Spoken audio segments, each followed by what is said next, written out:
Hi hello ಎಲ್ಲ ರಾಜ್ಯ ಸರ್ಕಾರಿ ನೌಕರರಿಗೆ ನಮಸ್ಕಾರ. ಇವತ್ತಿನ ಒಂದು ವಿಡಿಯೋದಲ್ಲಿ ರಾಜ್ಯ ಸರ್ಕಾರಿ ನೌಕರರು ಸ್ಪೆಷಲಿ ಪಿಂಚಣಿದಾರರಿಗೆ ಒಂದು ಮಹತ್ವದ ಆದೇಶವನ್ನು ಹೊರಡಿಸಲಾಗಿದೆ. ನಿವೃತ್ತ ಸರ್ಕಾರಿ ನೌಕರರಿಗೂ ಕೂಡ ನಗದು ರಹಿತ ಚಿಕಿತ್ಸೆ ಮುಖ್ಯ ಕಾರ್ಯದರ್ಶಿ ಭರವಸೆಯನ್ನು ನೀಡಿದ್ದಾರೆ. ಶಾಲಿನಿ ರಜನೀಶ್ ಅವರು ಮುಖ್ಯ ಕಾರ್ಯದರ್ಶಿಗಳು ಕರ್ನಾಟಕ ಸರ್ಕಾರದ ಕಡೆಯಿಂದ ಒಂದು ಮಹತ್ವದ ಭರವಸೆ ಇಲ್ಲಿ ಬಂದಿರುವಂಥದ್ದು. ಅದರ ಬಗ್ಗೆ ಮಹತ್ವದ ಮಾಹಿತಿಯನ್ನು ಇವತ್ತಿನ ವಿಡಿಯೋದಲ್ಲಿ ಪಡೆಯೋಣ. ಯಾರೆಲ್ಲ ಇನ್ನೂ ಚಾನಲ್ಗೆ ಸಬ್ಸ್ಕ್ರೈಬ್ ಆಗಿಲ್ಲ ದಯವಿಟ್ಟು ಸಬ್ಸ್ಕ್ರೈಬ್ ಮಾಡ್ಕೊಳ್ಳಿ. ಸರ್ಕಾರಿ ನೌಕರರಿಗೆ ಸ್ಪೆಷಲಿ ಕರ್ನಾಟಕ ರಾಜ್ಯ ಸರ್ಕಾರಿ ನೌಕರರಿಗೆ ಒಂದು ಇಂಪಾರ್ಟೆಂಟ್ ಆಗಿರುವಂಥ ಅಪ್ಡೇಟ್ಸ್ಗಳನ್ನು ನಾವು ನೀಡ್ತಾ ಇರ್ತೀವಿ. ಪಿಂಚಣಿಗೆ ಸಂಬಂಧಪಟ್ಟಿರುವಂಥ ಮಾಹಿತಿ ಆಗಿರ್ಬೋದು, 8ನೇ ವೇತನ ಆಯೋಗ, 7ನೇ ವೇತನ ಆಯೋಗ, DA ಹೆಚ್ಚಳ, ಈ ಎಲ್ಲ ಒಂದು ವಿಷಯಗಳಿಗೆ ಸಂಬಂಧಿಸಿದಂತೆ ಒಂದು ಅಪ್ಡೇಟ್ಸ್ಗಳನ್ನು ನಾವು ಡೇ ಟು ಡೇ ಕೊಡ್ತಾ ಇರ್ತೀವಿ.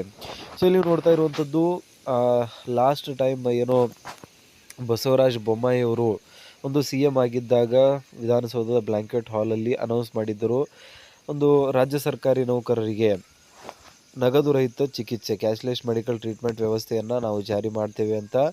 ಅದರ ಒಂದು ಅನುಮೋದನೆ ಆದರೂ ಕೂಡ ಇಂಪ್ಲಿಮೆಂಟ್ ಆಗಿರಲಿಲ್ಲ. ಸುವರ್ಣ ಸುರಕ್ಷಾ ಟ್ರಸ್ಟ್ ಕಡೆಯಿಂದ ಡಿಲೇ ಆಗಿತ್ತು. ಬಟ್ ಅದರಲ್ಲಿ ಇನ್ನೊಂದು ಡಿಸ್ಅಡ್ವಾಂಟೇಜ್ ಅಥವಾ ಇನ್ನೊಂದು ಏನು ಇಂಪ್ರೂವ್ಮೆಂಟ್ ಅಂದರೆ, ಬರೀ ಪ್ರೆಸೆಂಟಾಗಿ ಕೆಲಸ ಮಾಡುತ್ತಿರುವಂಥ ಸರ್ಕಾರಿ ನೌಕರರಿಗೆ ಮಾತ್ರ